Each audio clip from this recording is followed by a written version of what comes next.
tale that's been lost among the sands and weeds of the Mexican desert. There were rumors since long ago that an object crashed in Mexico.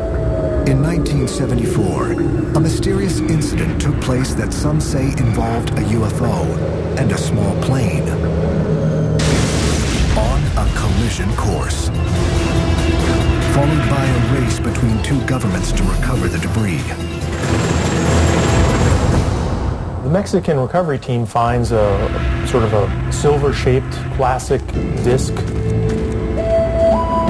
The Mexican military recovered an object and had it on a truck, and something killed all the men. The U.S. government responded very quickly and very organized. They've done this before.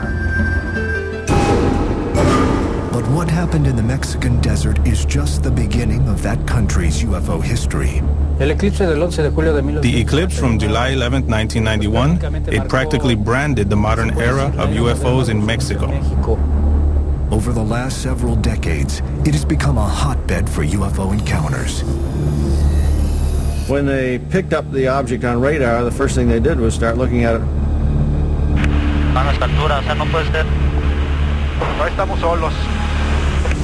And everyone from pilots to politicians have been witness to sightings. Would you say to the governor that he didn't see something strange in the sky? In the next hour, eyewitness interviews, never-before-seen footage, and expert analysis try to solve the mystery of what really happened that day in the Mexican desert in 1974, and the rash of documented sightings ever since.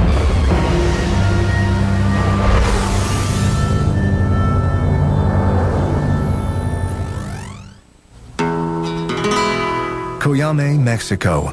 A small town not found on many maps. A place swallowed up by the Mexican desert.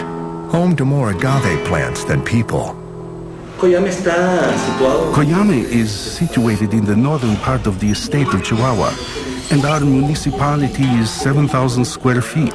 We have between 2,000 and 2,500 people. It's a calm place, a beautiful place.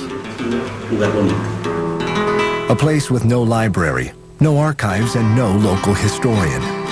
But that doesn't mean it's a town without a history.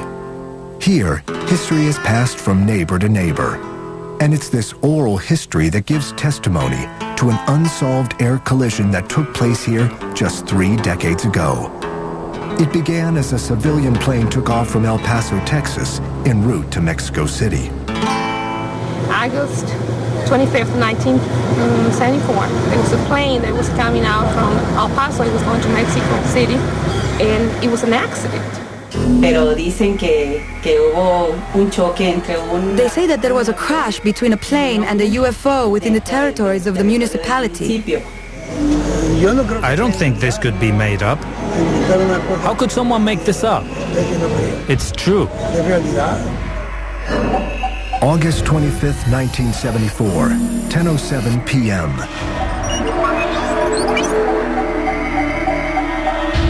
It's a quiet summer's night in Coyame. The town's inhabitants are beginning to turn in. 500 miles away, United States air defense systems suddenly register an unknown flying object over the Gulf of Mexico. Streaking across the sky at over 2,500 miles per hour, at an altitude of 75,000 feet, only one thing is for certain. This is not something man-made. Initial indications are that it's probably nothing more than a meteor. But 60 seconds later, it becomes clear that this is no meteor. This object was traveling and descending through steps, unlike that of a meteor, again, with more of an arc. The object appears headed on a course towards Corpus Christi, Texas. American air defense systems are alerted. 10:09 p.m. The unidentified flying object now suddenly veers left and enters Mexican airspace just 40 miles south of Brownsville, Texas. The U.S. continues tracking the puzzling spacecraft as it now races over Mexico. Yet what isn't seen on radar is a small craft headed on a trajectory towards the UFO. What's also interesting about this case is About the same time as this UFO was zigging and zagging, there was a plane that was leaving El Paso headed towards Mexico City. Under the cover of night, the small civilian plane from El Paso heads towards Mexico's capital city. But the plane from Texas never reaches its destination. At the same time, the American military watches as their unidentified flying object disappears from radar. It appears that the unthinkable has happened. A UFO plane collision. There's an assumption that there was a collision of some type where both the craft and the plane had collided. August 26, 1974, 8 a.m. 9 hours after a civilian plane disappeared over the desert, a Mexican recovery team hunts for the downed craft. Across the border, American intelligence is listening in. At 10:35 a.m., the Americans intercept the Mexican military radio report. The wreckage of the missing plane has been spotted just outside Coyame. Moments later, another report shockingly announces the sighting of a second wreck, but this is no plane. The Mexican recovery team finds a sort of a silver-shaped classic disc, some 16 feet 5 inches, about 5 feet thick, convex on both sides, sort of like a saucer. The saucer's surface has the appearance of polished steel. It has no markings, no lights, and there are no bodies inside. However, it does appear to be damaged in 2 spots, possibly caused by a collision with the civilian plane and then falling to the ground. Immediately, Mexican officials declare a radio silence on all search activities. Meanwhile, U.S. officials reach out to the Mexican government, offering assistance in the recovery. Their offer is met with a denial. The Mexican government denied it. They said, no, all we have is just a plane wreckage. While the Mexican team collects the crash debris, the United States is busy assembling their own elite recovery force at Fort Bliss, Texas. The team includes 4 helicopters, 3 small Hueys, and a large Sea Stallion.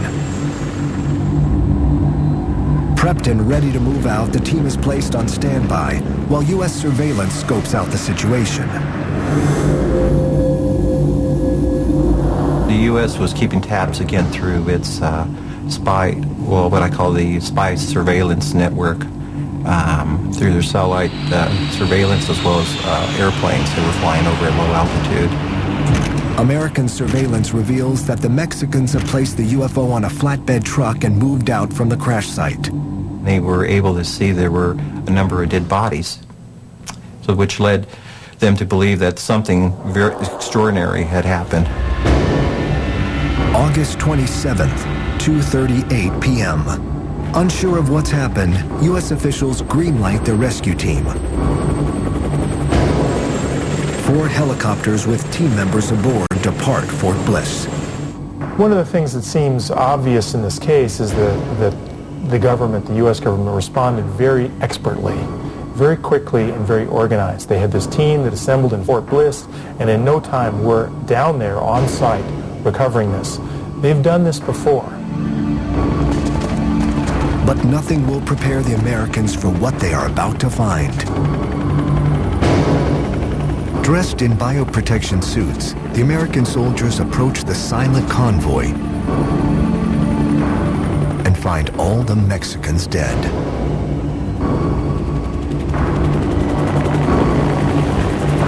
There is no time to investigate what killed the Mexican team, but ufologists have their theories.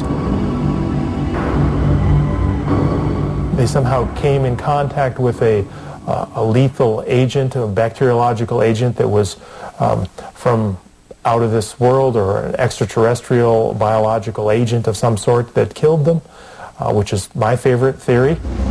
The U.S. recovery team quickly tends to business.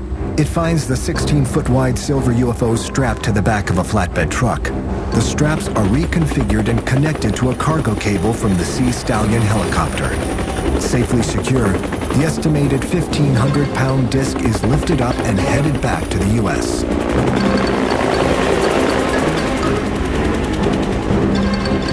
With the saucer gone, the team immediately turns their attention to the remaining evidence. The plane wreckage, vehicles from the convoy, and the Mexican team bodies are gathered.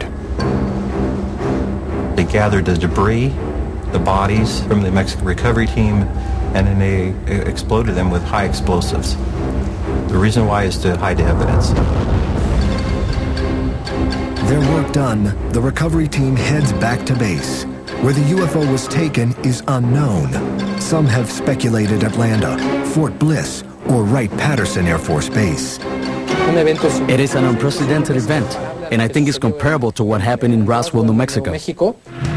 If this 1974 UFO crash was real, there was no evidence to prove it. Only the passing down of the story from generation to generation kept the tale alive, but few took it seriously. That changed in 1991. That year, not one, not two, but dozens of UFO sightings are reported over Mexico. What gives the 1991 sightings credibility is that strangers reported seeing the same thing at the same time on the same day, and yet they were hundreds of miles apart from each other.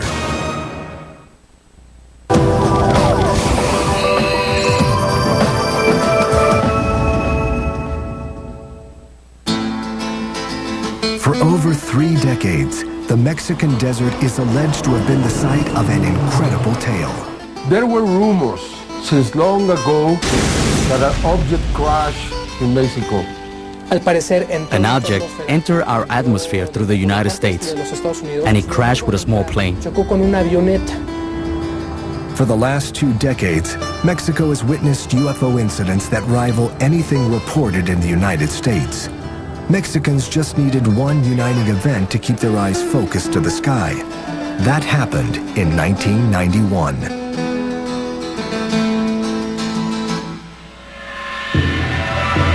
In July of that year, one of the longest solar eclipses in history is set to happen. The total eclipse is visible only in a narrow corridor that includes central Mexico. A year in advance, all the Mexican people knew about the eclipse in 91. I mean, it was an event, it was a moment. All around Mexico, there were people waiting for the eclipse. It was an important eclipse because even though there have been other eclipses that had taken place until that day, they were not on the magnitude of that eclipse. Just after 1 p.m., the skies above Mexico darken. Astronomers adjust their telescopes. Millions gaze skyward. During 1991, consumer technology makes videos commonplace.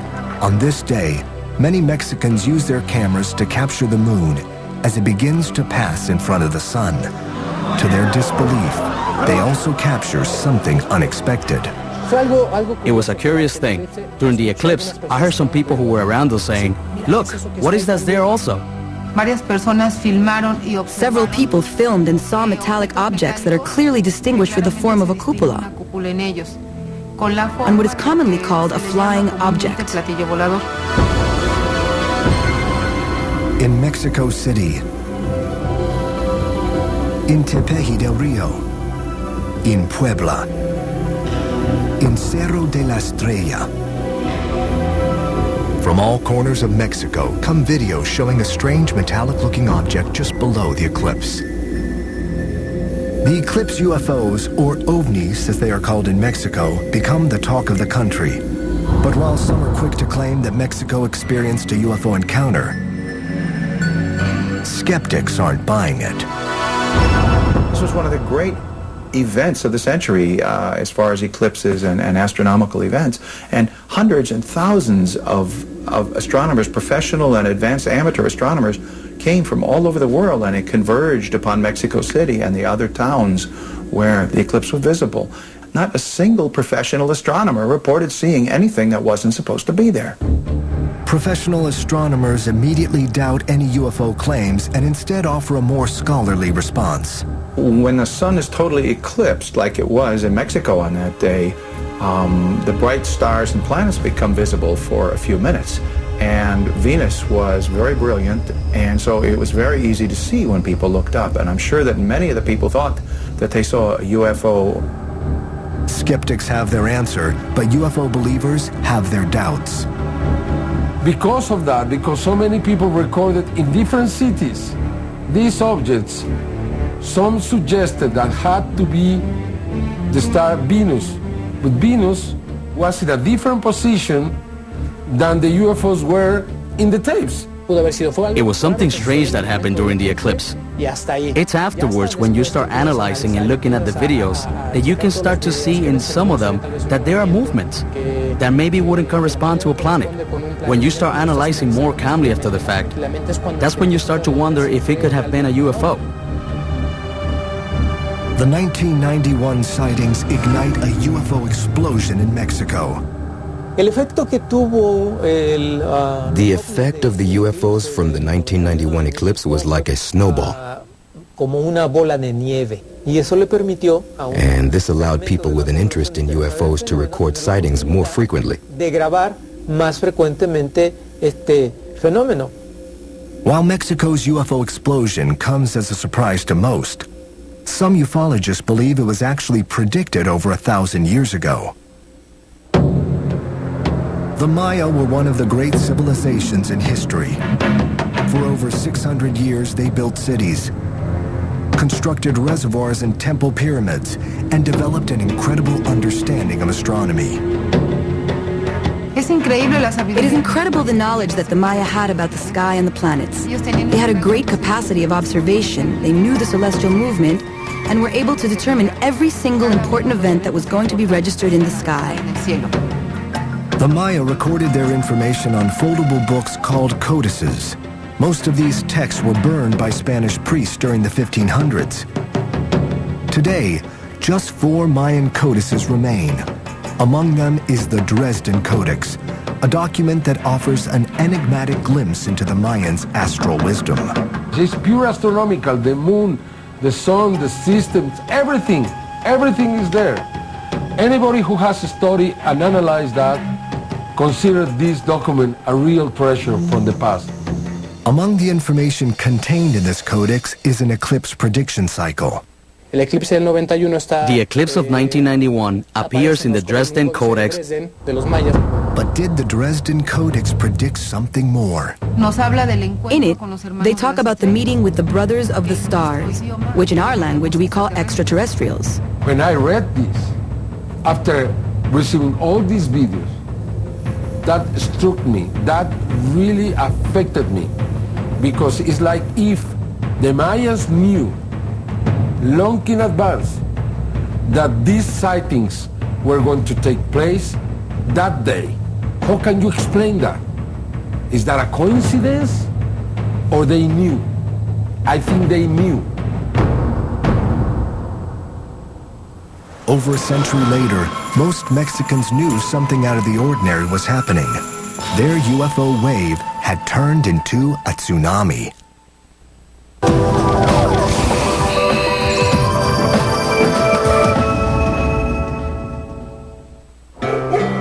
Literally overnight, Mexicans are mesmerized by the apparent UFO wave striking their country. Ufologists point to the open-mindedness of the Mexican people as being partly responsible for this UFO explosion. Mexicans have been fascinated by legends, stories, elves, fairies. That psychology and sociology allows Mexicans to keep an open mind when it comes to extraordinary occurrences. When you open yourself up to other possibilities, it is much easier to accept the UFO phenomenon.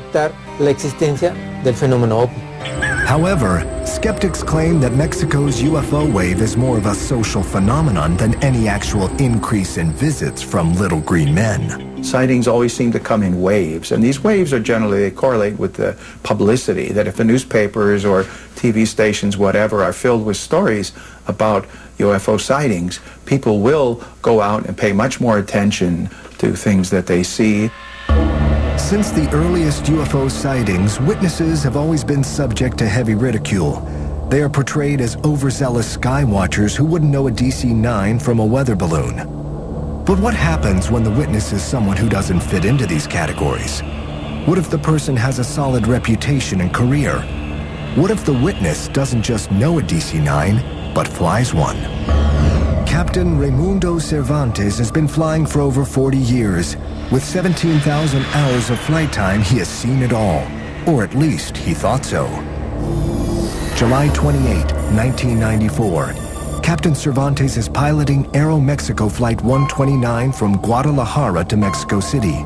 He's taken the route before and everything seems in order, including the weather. Totalmente claras. Totally clear. Like we, the aviators, say. We could see the next day. Totally clear. As the flight nears Mexico City International Airport, Cervantes puts the DC-9 on course for landing. 5,000 feet in the air, he receives the all-clear from the control tower and prepares to lower the landing gear. I ordered to lower the front wheel. At that moment, we felt an impact on the plane. Very strong. Muy fuerte. The plane is rocked. To Cervantes, it appears obvious that they have collided with something in midair, but there is no time to investigate. The pilot has already begun his descent of the DC-9. At that moment, I declare an emergency, and I requested an area so that I can develop the list of emergency and coordinate my personnel of flight attendants, because I thought we were going to have an abnormal landing. Unsure of the condition of the damage to his landing gear, Cervantes needs nerves of steel to coax the wounded jet to safety. We level the plane. We tried to land softly and steady the front wheel. I was concerned that there was damage. We lower the front wheel, and to our surprise, the plane starts rolling perfectly. Y nuestra sorpresa, empieza a rodar el avión perfectamente bien. Disaster is averted. Captain Cervantes wonders if a helicopter has clipped his DC-9 on approach. But the air tower's radar records discredit that theory. Yet an inspection of the DC-9 reveals damage and creates more questions than answers. There was a flight inspector that searched the plane who detected that one of the hydraulic lines was cut. It was cut like if it was done with a cutter. Something very strange. What caused the landing gear's hydraulic line to be cut? A subsequent investigation will place blame for the incident on worn-out parts, and the airline denies any mid-air collision. But Captain Cervantes stands by his claim that the plane hit something. That isn't the end of the story.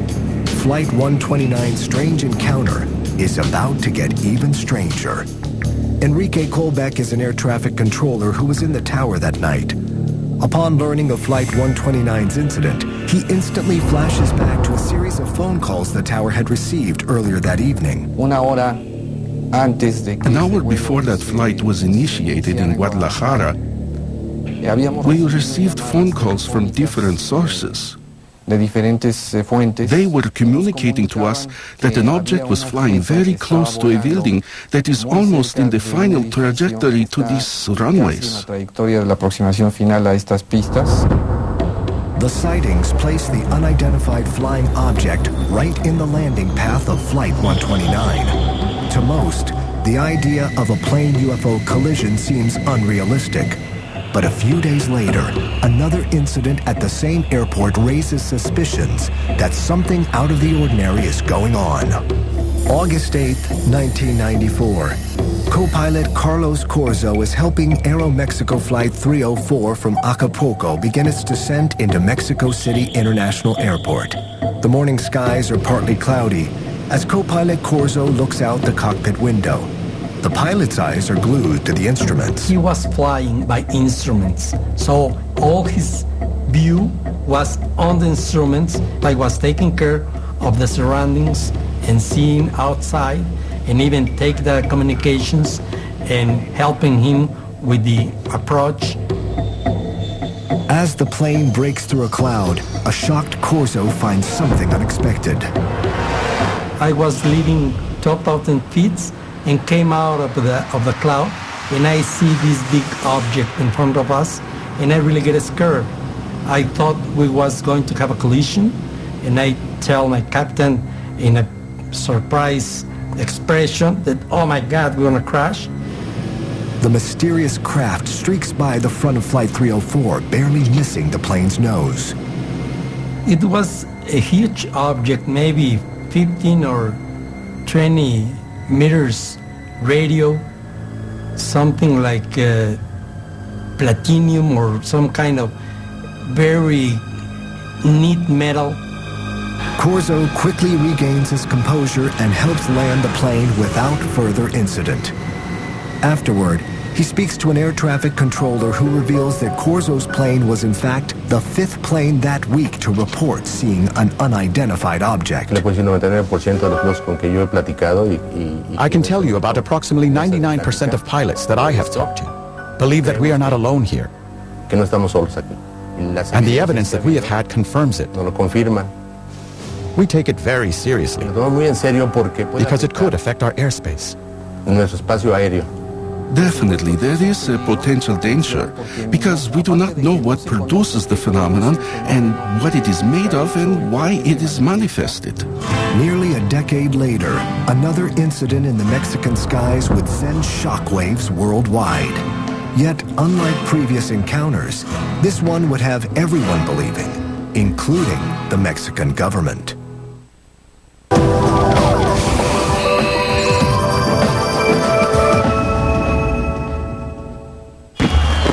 Every year on the night of September 15th, they come together. Thousands pack the main square in Mexico City to watch their president ring the very same bell that signaled the start of their fight for independence almost 2 centuries ago. The next 24 hours will be full of parades, parties, and celebrations. But in the early 1990s, a new Mexican Independence Day tradition is born. El 16 de septiembre en México es la fiesta de independencia. September 16 is Mexican independence, and we have a military parade on the streets of Mexico. Durante varios años, For several years, we used to have an air show. The whole Mexican Air Force used to go out and fly over Mexico City. la Ciudad de México.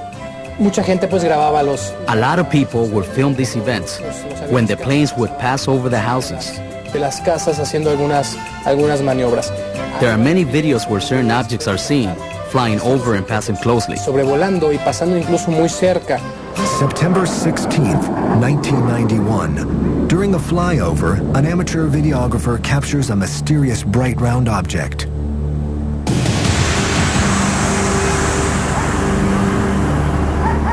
September 16th, 1992.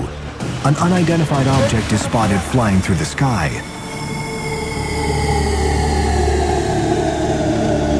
September 16th, 1993. As a squadron of helicopters conducts maneuvers, a metallic-looking object appears to weave through their formation. 3 years, 3 sightings. Yet the Mexican military offers no comment on the encounters. With respect to the sightings of these objects during military parades, the government never voiced an opinion for or against. The government here has always remained aloof. This comes as no surprise to the UFO community, who for decades has claimed that governments are actively suppressing UFO encounters. Blacked out reports, secret projects, and constant denials have all fed the notion of a massive cover-up. March 5th, 2004. Mexico's 501 Air Squadron is on a routine search for drug smuggling aircraft. But the military pilots witness something far from routine. The Air Force in Mexico patrols the south border to stop airplanes with narcotics from South America. They do this many times every day with different airplanes. But this day is different. During an afternoon surveillance run, the team picks something up on their radar. They assume it's a drug-running plane and take off after it. Following it on radar, the object appears to be changing speeds erratically, at times traveling at over 380 miles per hour. While in pursuit, the crew turns on their forward-looking infrared system, or FLIR. It's like a camera that is mounted on the aircraft, and its purpose is to look not using visible light like an ordinary camera would, but using infrared. The infrared eyes of the plane's exterior-mounted FLIR system transmits video to the crew inside. This is the actual video as seen by the crew. But as Mexican Air Patrol gets closer to the object, the crew are unable to spot anything using the FLIR or with their own eyes. All this time that they're flying towards it, they are looking ahead of the aircraft, because that's where it says that this radar target is, ahead of the aircraft, and they're looking, they couldn't see anything. After chasing the object for several minutes, the crew determines they are too low on gas to continue the hunt. They turn around and begin heading back to the base. The unknown object soon vanishes from radar. Yet, their adventure is just beginning. The FLIR operator was still operating the FLIR, and he started picking up bright lights that appeared to be at cloud level. Suddenly, appearing on the FLIR through the clouds isn't just one ball of light, but at times as many as 11 objects appear to be weaving through the clouds. The crew got a little bit spooked over what was going on because they couldn't identify these things. They didn't know what it was they were looking at. This is a veteran crew who have flown this route before and have been using the FLIR system for almost 2 years. But on this day, even the most experienced of pilots would be unnerved, as the cockpit recordings reveal.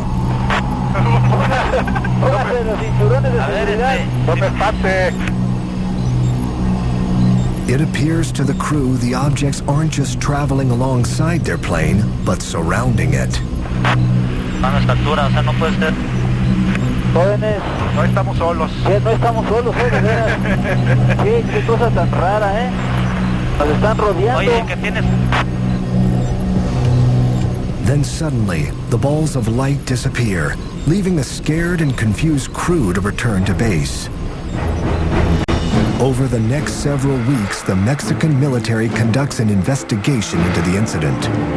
Crew members are interviewed, images analyzed, and weather data evaluated, yet no answers are found.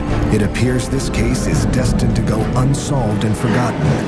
Then, one phone call changes everything and makes UFO history.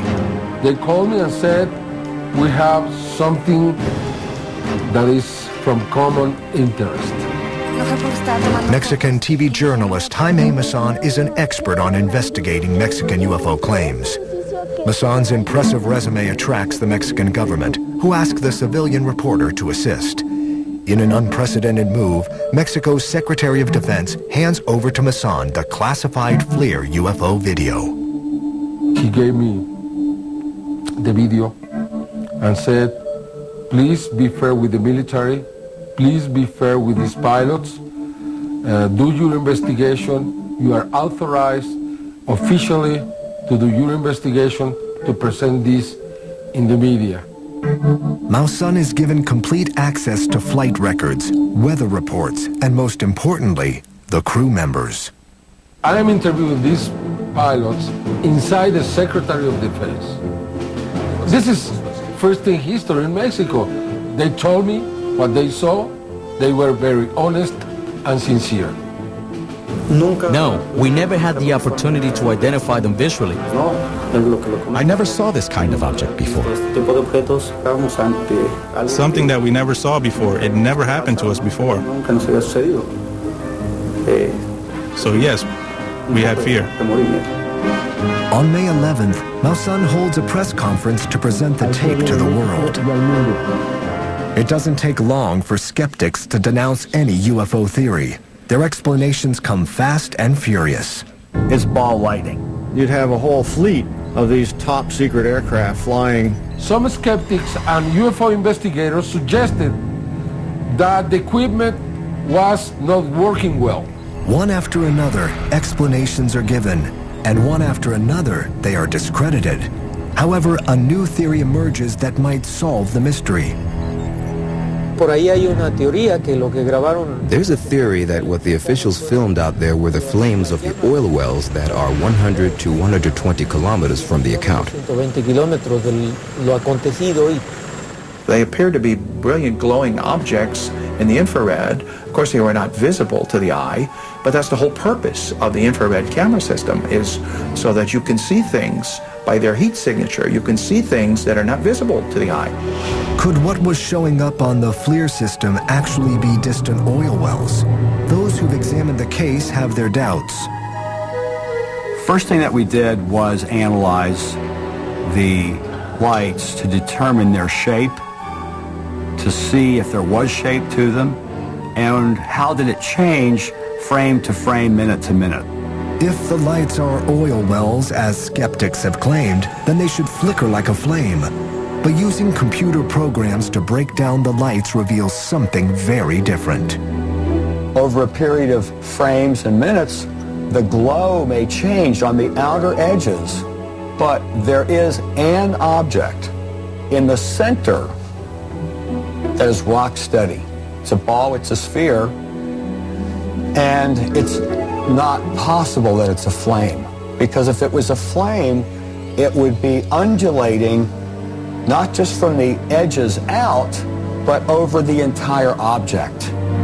Adding to the case against the oil well theory is the fact that despite flights in this area daily, no one has ever reported this kind of encounter before. The only way, really, to prove this would be to do it under the same basis, using a FLIR camera, flying the same route, probably with the same airplane. Until that happens, the Mexican Air Force encounter remains an unsolved mystery. But for UFO researchers, that doesn't take away from the importance of this landmark case. For the first time, a government turned to the UFO community for help. Mexican UFO investigators are optimistic that this incident may signal a new era of openness by governments. This is going to produce many new cases and more openness in the future. There are many other people who are now trying to become investigators in Mexico. This is just the beginning. It was just the beginning. In 2005, just when it appeared things couldn't get any stranger in Mexico, they did.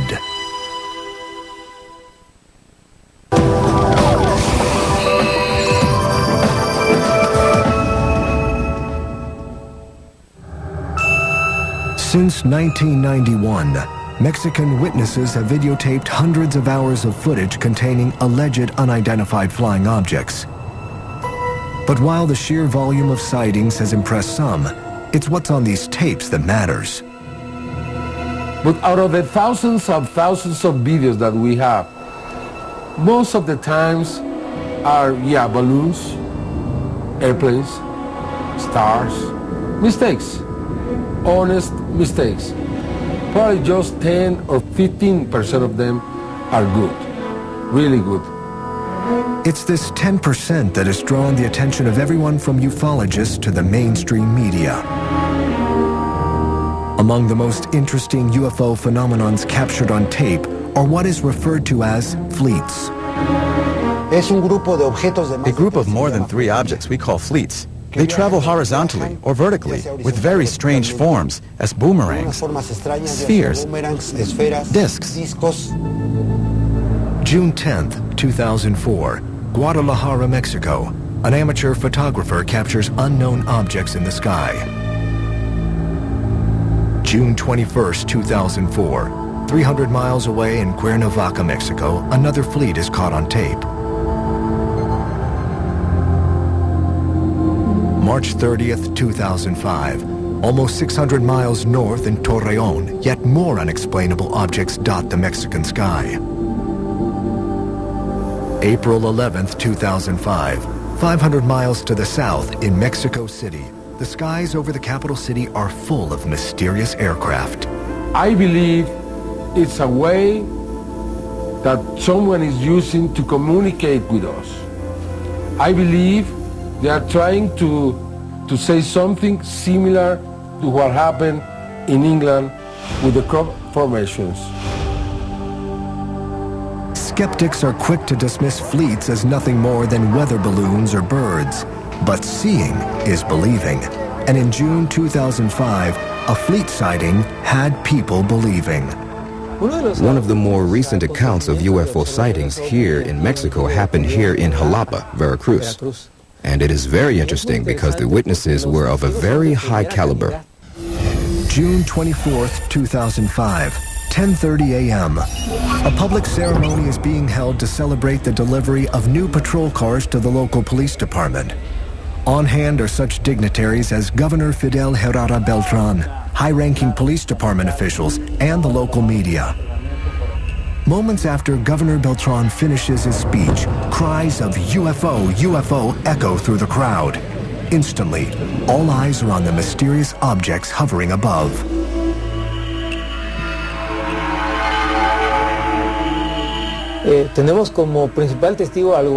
We have as a first-hand witness the governor of Jalapa, and the newspapers published the news the next day, and it was spread throughout Mexico.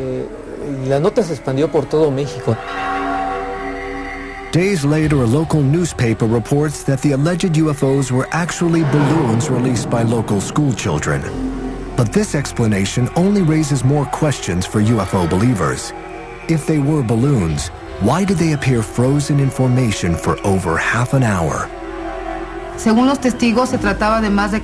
the witness says, it was more than 14 sphere objects that were shining in the sky, formed a triangle formation and remained there for 30 minutes. I just find it hard to believe that balloons could stay in the same place and in the same formation for half an hour. I think this is an extraordinary observation because it's a governor and all of his advisors and police personnel who observed this case. Would you say to the governor that he didn't see something strange in the sky? It's those strange things in the sky that have brought together these UFO experts and enthusiasts. From all parts of Mexico, they have come to discuss the UFO wave that their country has undergone. For these men and women, the encounters that have taken place deserve attention and answers.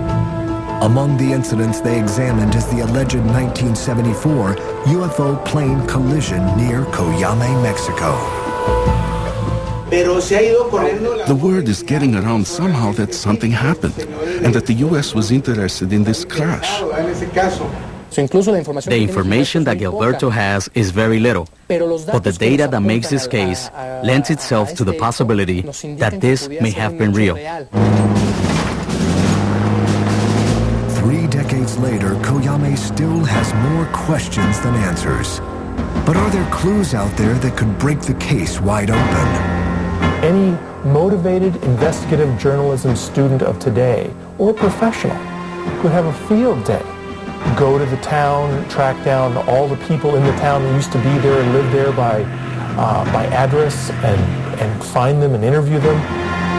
It requires more rigorous study.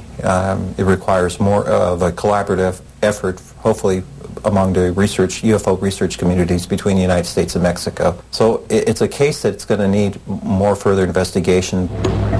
And like any seminal event in history, there is a last-second plot twist. I was recently in Chihuahua and I asked about this case, and there is a rumor that there are photographs around this case that I haven't seen. I was promised that I was going to receive these photographs, but people there are still afraid. It seems that they have kept these photographs for a long, long time. Fittingly, once again, the Coyame story is shrouded in mystery. Did a UFO crash in the Mexican desert in August of 1974?